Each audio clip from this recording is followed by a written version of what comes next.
Have you ever felt like you're standing at the edge of a diving board? You know how to swim, but you just can't bring yourself to jump? You feel stuck, you feel lost, maybe even ready to give up on a dream? That feeling is exactly what we're diving into today. And more importantly, we're going to talk about how to find that little spark again. A very warm welcome, everyone, to the world's trending pulse. We are so glad you're here with us. If this is a topic that speaks to you, please do us a favor. Like, share, and subscribe to our channel. And don't forget to hit that bell icon so you never miss out on our latest motivational content. I mean, this question right here hits home. It's one of the most frustrating feelings ever, isn't it? You've got the skills, you have the knowledge, you know you can do the thing, but that internal engine, the will to actually start, it's just not there. It really is. It's a silent battle so many of us fight. You're not lazy, you're not incapable. If you've ever felt this way, you are absolutely not alone. This is the exact paradox we're going to unpack today together. We'd love to hear from you. Have you felt this way? Let us know in the comments below. It's a safe space to share. So, here's our roadmap for today. We're going to break this down into 5 key parts. First, we'll define this enthusiasm paradox. Then we'll unmask those sneaky motivation killers.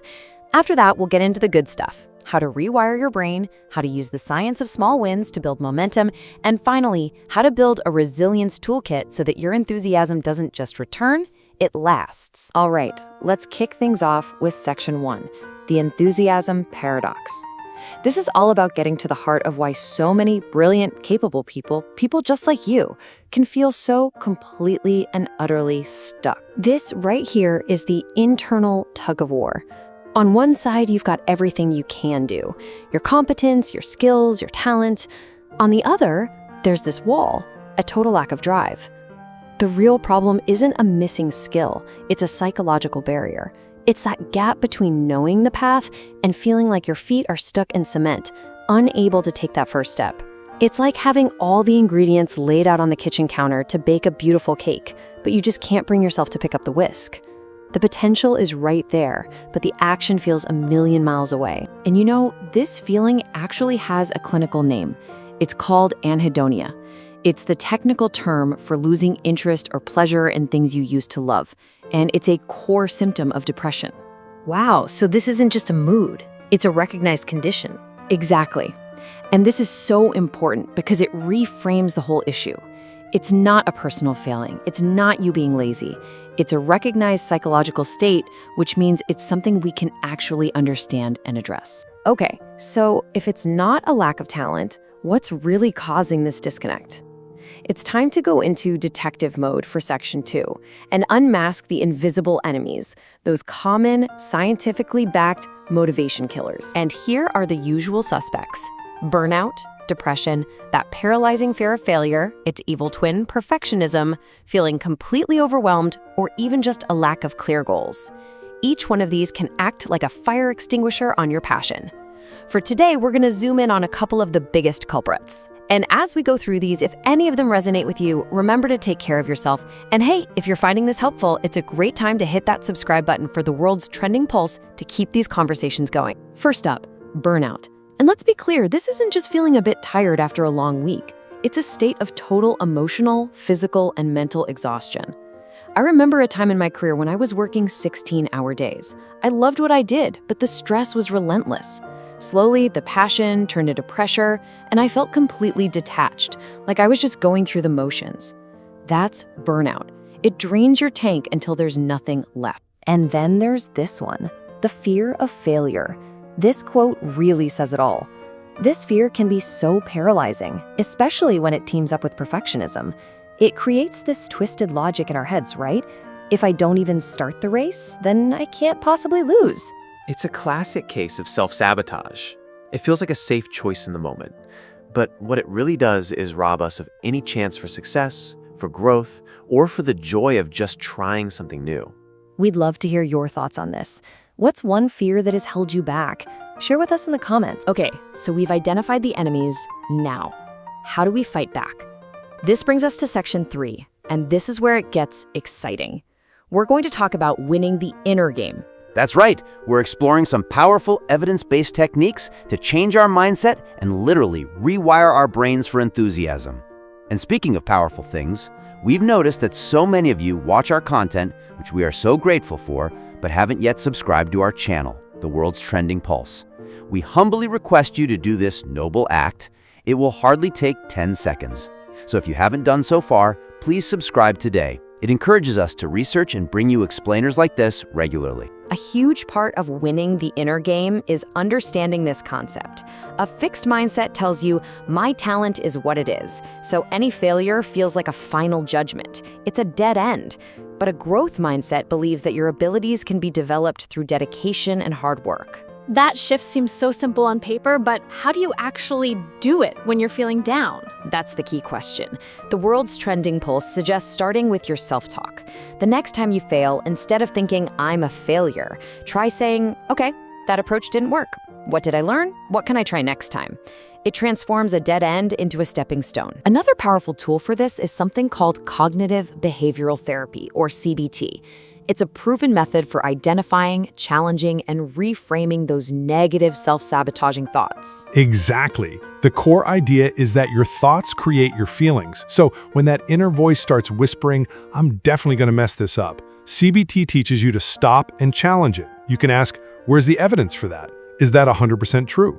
What's a more realistic or positive outcome? So it's like becoming a detective for your own mind, questioning the negative stories before they take over. I love that. And if you want a simple, practical way to start rewiring your brain tonight, try this, a gratitude journal.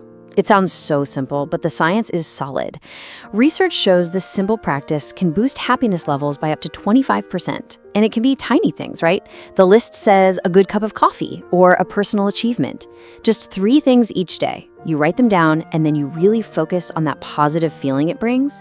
Over time, you're literally training your brain to scan for the good in your life instead of just the bad. All right, we've done the inner work. Now for section 4, let's talk about building real-world momentum. The secret isn't some giant leap of faith. It's the incredible, underrated power of small wins. And if you're enjoying these practical tips, please take a moment to subscribe to The World's Trending Pulse. We truly appreciate your support. I love this one. It's the micro start technique. Just commit to doing something for 5 minutes. That's it.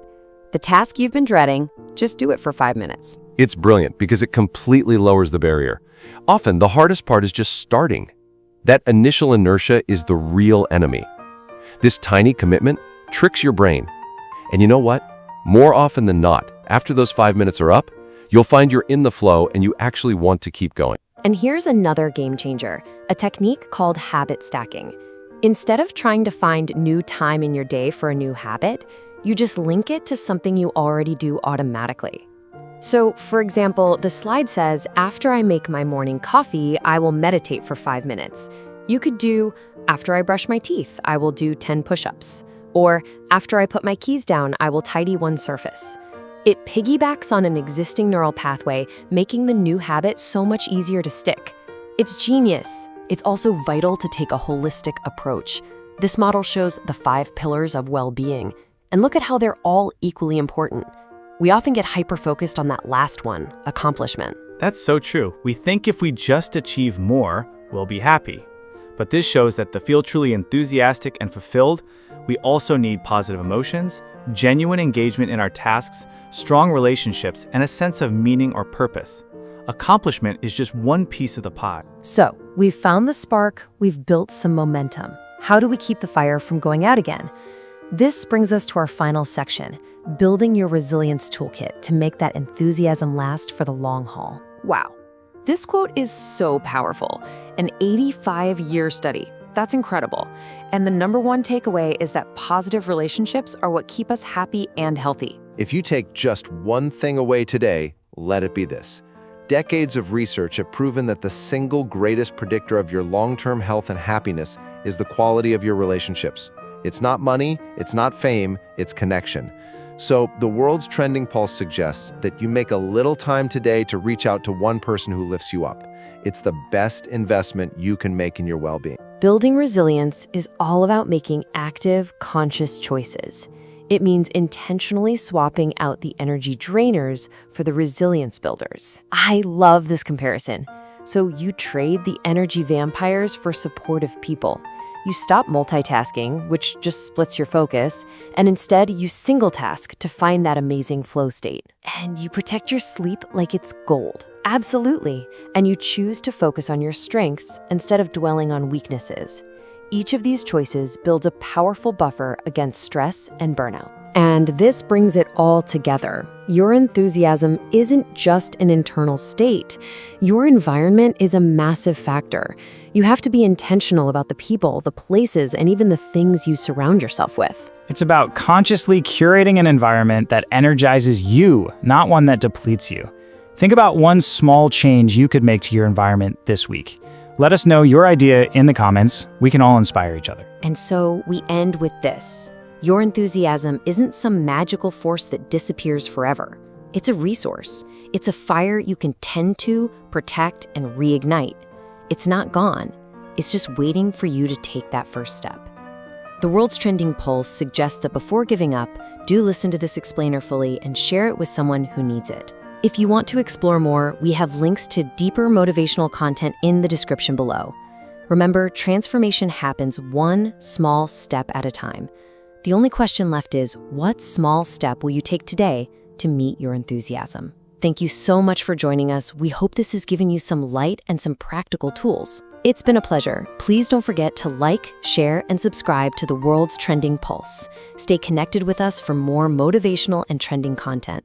We'll see you next time.